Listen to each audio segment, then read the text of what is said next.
In today's video, I'll show you how to create a report in Clickup in just a few simple steps, so you can track your tasks, team performance, and project progress all in one place. First, open Clickup and log into your account.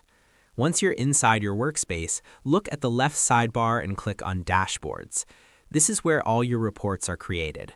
If you don't have a dashboard yet, click Create Dashboard, then give it a name that matches what you want to track, like Project Report or Team Performance. After creating your dashboard, click Add Card. Cards are the building blocks of your report. You can choose from different types like task lists, time tracking, pie charts, or line charts, depending on what you want to analyze. Next, customize your card.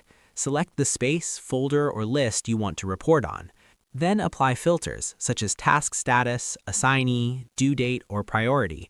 This helps you focus only on the data that matters. You can also change how the data is displayed. For example, group tasks by status, sort them by due date, or track progress over time using charts. This makes your report easier to read and more useful. To get a full overview, add multiple cards to your dashboard.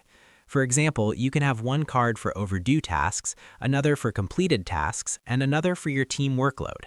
This gives you a complete picture in one place. And that's it. You've now created a report in Clickup. With just a few cards and filters, you can build powerful reports that help you stay organized and make better decisions.